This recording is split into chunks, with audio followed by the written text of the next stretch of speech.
Dear students, आज की video में आप सभी का स्वागत है। इसके पहले वाली क्लास में हम सब ने रेसिस्टेंस को कैसे सीरीज में जोड़ते हैं ये चीज को हमने सीखा था, how to combine resistances is series. और वहां पर जो इक्विवेलेंट रेसिस्टेंस का जो फॉर्मूला हमने सीखा था वो आया था कि जितने भी इंडिविजुअल रेसिस्टेंसेस को आपने सीरीज में जोड़ा है उन सबके न्यूमेरिकल सम जो होता है उन सबको न्यूमेरिकली जोड़ दीजिए, ऐड कर दीजिए। तो the sum of numerical sum of all the resistances is equal to the value of equivalent resistance। यह सीरीज कॉम्बिनेशन में हम सब ने सीखा था। आज की वीडियो में हम सब पैरेलल रेसिस्टेंस को कैसे जोड़ते हैं या how to combine the resistances in parallel, इसके बारे में सीखते हैं।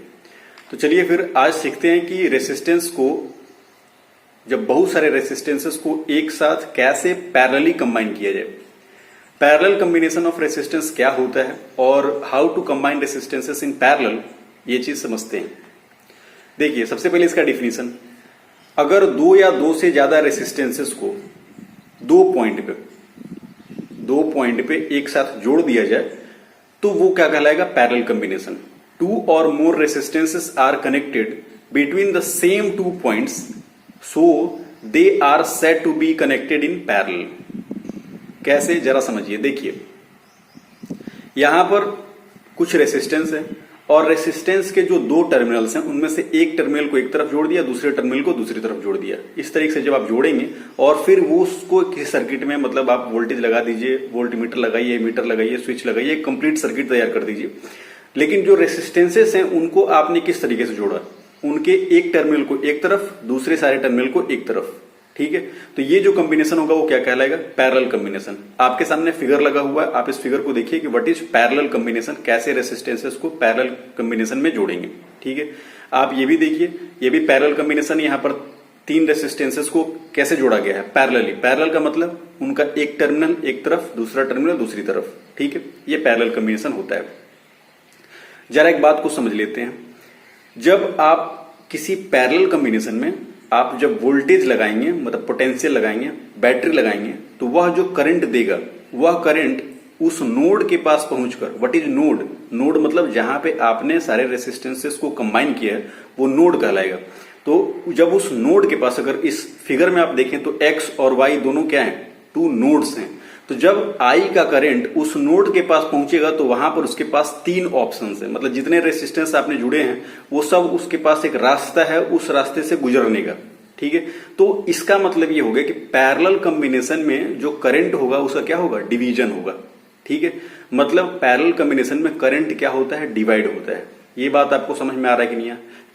क्यों होता है डिवीजन? क्योंकि देखिए, करंट जाने के बाद उसके पास ऑप्शंस हैं, उसके पास रास्ते, बहुत सारे रास्ते हैं, जितने रेसिस्टेंस हैं उन सब रास्तों से वो गुजरेगा। ठीक है, तो अब जरा देखते हैं इसके कुछ important points, parallel combination of resistance के कुछ इंपॉर्टेंट पॉइंट्स क्या हैं, जरा इस चीज को डिस्कस करते हैं। अगर आप दो या दो से ज्यादा रेसिस्टेंसेस को एक साथ पैरेलली कंबाइन करेंगे तो उन रेसिस्टेंस का जो दो पॉइंट, जो दो नोड बन रहा था, उन दोनों नोड के अक्रॉस जो पोटेंशियल होता है, मतलब the potential difference across the nodes of the resistances is always equal.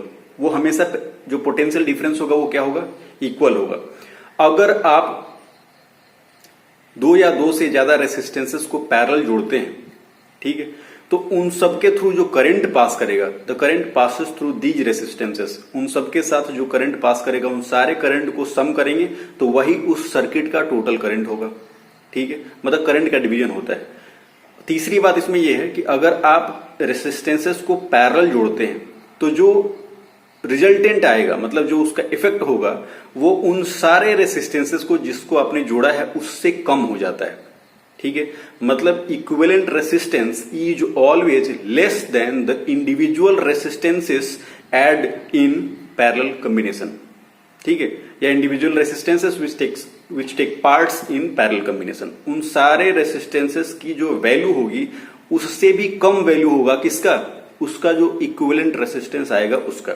अब इक्विवेलेंट रेसिस्टेंस वाला कंसेप्ट आपने पिछले क्लास में सीखा था, जरा आज समझते हैं। देखिए, ये तो एक पैरेलली कंबाइंड रेसिस्टेंस है, मतलब two or more resistances which are combined in parallel, ये तो वो चीज है। हमारा काम क्या है, इसको एक सिंपल सर्किट में कन्वर्ट करना, मतलब हम एक ऐसा सर्किट बनाएं जिसमें इन सारे रेसिस्टेंसेस को हटा करके क्या करें, एक सिंपल एक रेसिस्टेंस लगा दें। लेकिन यह जो रेसिस्टेंस हम लगाएंगे उसका प्रभाव कैसा होना चाहिए, वो जो जितने इंडिविजुअल रेसिस्टेंस आपने लगाए हैं ना अलग अलग पैरेलली, उन सबके जो इफेक्टिव मतलब उन सबके इक्वल प्रभाव इस रेसिस्टेंस का होना चाहिए। मतलब R1, R2, R3 जितने भी आपने रेसिस्टेंस लगाए हैं उन सबको लगाने के बाद उस सर्किट में जितना करंट फ्लो कर रहा है, उस सर्किट का जितना पोटेंशियल है, वो सब सेम होना चाहिए। सिर्फ क्या हो, इन सारे रेसिस्टेंस के बदले में हम क्या कर दिए, एक सिंगल रेसिस्टेंस लगा दिए, और वह सिंगल रेसिस्टेंस क्या कहलाएगा, इक्विवेलेंट रेसिस्टेंस। क्लियर है? तो ये काम होगा कैसे, ठीक है, मतलब how to find out the value of equivalent resistances of parallel combination of resistances. अगर कुछ रेसिस्टेंसेस पैरेलली कंबाइन है तो उनका इक्विवेलेंट रेसिस्टेंस कैसे निकालना है, इस चीज को हम इसमें सीखेंगे। ठीक है, चलिए देखते हैं। ओम्स लॉ तो आप सभी को पता होगा, क्या होता है ओम्स लॉ, उसका स्टेटमेंट पढ़िए। किसी सिंपल सर्किट में जो V होता है वह डायरेक्टली प्रोपोर्शनल हो जाएगा किसके, I के, या V is equal to I into R, या voltage is equal to current into resistance. ये ओम्स लॉ होता है, आप सबको इतनी बात तो पता है। इसी ओम्स लॉ का अब आगे हम यूज कर रहे हैं, जरा समझिए। ये हमारे पास कुछ रेसिस्टेंसेस हैं जो किस तरीके से कंबाइन है, पैरेलली। ठीक है, उस सर्किट में पोटेंशियल कितने का लगा है, V का। उस सर्किट में करंट कितने का फ्लो कर रहा है, I का। और वह जो I करंट है वो क्या हुआ, डिवाइड हो रहा है। क्यों डिवाइड हो रहा है, क्योंकि उसके पास बहुत सारे ऑप्शंस हैं, बहुत सारे रास्ते हैं जाने के लिए। तो अगर वो करंट की जो वैल्यू R1 के थ्रू होकर के जाएगी वो क्या कहलाएगी, I1। करंट की जो वैल्यू R2 से होकर जाएगी क्या कहलाएगी, I2। करंट की जो वैल्यू R3 से होकर के जाएगी क्या कहलाएगी, I3। इस तरह से वो जो करंट जो है वो इन सारे रेसिस्टेंसेस में धीरे धीरे क्या हो गया, डिवाइड हो गया। अब एक बात आप हमको बताइए, ओम्स लॉ के अकॉर्डिंग करंट और रेसिस्टेंस में कैसा रिलेशन होता है। मेरी बात आपको समझ में आ रही है, करंट और रेसिस्टेंस इन दोनों के बीच में कैसा रिलेशन होता है। मतलब क्या वो अगर करंट बढ़ेगा तो रेसिस्टेंस बढ़ेगा, या रेसिस्टेंस बढ़ेगा तो करंट बढ़ेगा, या रेसिस्टेंस घटेगा तो करंट बढ़ेगा। मेरी बात आप समझ रहे हैं, क्या करंट और रेसिस्टेंस एक दूसरे का डायरेक्टली प्रोपोर्शनल होता है या एक दूसरे का इनवर्सली प्रोपोर्शनल होता है, आप कमेंट करके हमें जरूर बताएंगे। ठीक है, चलिए अब वापस इस सर्किट को देखते हैं। तो सर्किट में पोटेंशियल कितने का है, V है। सर्किट में करंट कितना फ्लो कर रहा है, I करंट क्या हो गया, वो उस नोड पर जाने के बाद क्या हो रहा है, डिवाइड हो रहा है। किस में, हर एक रेसिस्टेंसेस के अकॉर्डिंग अलग अलग डिवाइड हो रहा है। अब एक बात बताइए, वही जो प्रश्न है, जिसका रेसिस्टेंस ज्यादा होगा उसमें करंट ज्यादा होगा या कम होगा, आप बताएंगे। ठीक है, अब देखते हैं जरा ये जो सर्किट आप देख रहे हैं, इस सर्किट का थोड़ा सा एनालिसिस करते हैं। समझिए, इस सर्किट में जो टोटल करंट I फ्लो कर रहा है वह I किसके बराबर होगा, I is equal to I1 plus I2 plus I3। क्यों, क्योंकि वो तीन अलग अलग रेसिस्टेंसेस में वही I डिवाइड होके जा रहा है। क्लियर है, मतलब I is equal to I1 plus I2 plus I3। Why, क्योंकि वही तो डिवाइड हुआ और फिर वो आपस को कंबाइन होकर क्या हो जाएगा, I हो जाएगा। देखिए जहां से वो निकल रहा है, X में वो इन किया, Y से निकला, तो X और Y दोनों नोड्स को आप देखें। समझ में आई बात। अब ओम्स लॉ का क्या यूज है, ओम्स लॉ क्या होता है, उसके अकॉर्डिंग ये जो दोनों टर्मिनल्स हैं, उन दोनों जो रेसिस्टेंस जहां जहां कंबाइन हुए हैं उसके क्रॉस जो पोटेंशियल है वो तो इक्वल ही होगा ना, पोटेंशियल तो बटेगा नहीं, क्योंकि दो ही टर्मिनल है ना, दो ही पॉइंट है, तो दो पॉइंट के बीच का जो पोटेंशियल डिफरेंस होगा वो तो हमेशा सेम रहेगा। R1 लोगे तब भी उसके लिए वही दो पॉइंट है, R2 लोगे तब भी वही दो पॉइंट है, R3 लोगे तब भी वही दो पॉइंट है, R4 लो, RN लो, कितने भी रेसिस्टेंस को लगाओगे भाई पॉइंट तो वही दोनों के दोनों है ना, तो उन दोनों पॉइंट के बीच का जो पोटेंशियल डिफरेंस होगा वो तो ऑलवेज सेम ही होगा। समझ में आ रही बात, उन दोनों पॉइंट के बीच का जो पोटेंशियल डिफरेंस होगा वो तो ऑलवेज सेम ही होगा ना। इसका मतलब R1 हो, R2 हो, R3 हो, या कोई भी रेसिस्टेंस जो कि आपस में पैरेलली कंबाइन है, उन सबके क्रॉस जो पोटेंशियल डिफरेंस होता है वो क्या होता है, सेम होता है। क्यों, क्योंकि सिर्फ दो ही पॉइंट्स होते हैं, ठीक है, जहां पे वो दोनों जुड़े रहते हैं। तो इसके क्रॉस इस चीज को अगर देख करके ओम्स लॉ अप्लाई करिए तो ओम्स लॉ से क्या हो जाएगा, जो वोल्टेज होगा वो I1 R1 के बराबर होगा या I2 R2 के बराबर होगा या I3 R3 के बराबर होगा ना। तो यहां से I1 की वैल्यू क्या निकलेगी, I is equal to V by R, मतलब I1 is equal to V by R1, I2 is equal to V by R2, I3 is equal to V by R3। समझ में आ रही बात।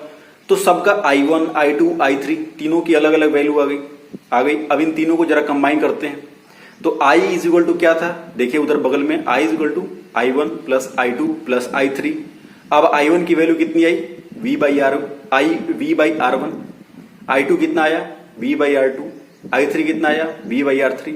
उन सब की वैल्यू उठा करके रख दें, जोड़ दीजिए, V ऊपर से कॉमन हो जाएगा, क्या बचेगा 1 by R1 plus 1 by R2 plus 1 by R3।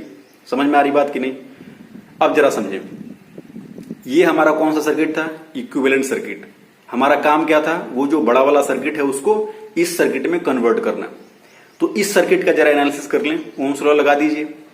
I is equal to क्या हो जाएगा, V बाई आर होगा ना। तो यहां से जो I है वो I किसके बराबर है, ये जो पहला वाला सर्किट है ना, इसमें जो I फ्लो कर रहा है उसी के बराबर है। तो वापस जरा समझते हैं, इस सर्किट में जो I फ्लो कर रहा है वो भी तो वही है। तो उन दोनों रेसिस्टेंस, उन दोनों वैल्यूज को एक साथ कंबाइन करते हैं, क्या आएगा, वहां से क्या आया था, I की वैल्यू क्या आई थी, V into 1 by R1 plus 1 by R2 plus 1 by R3।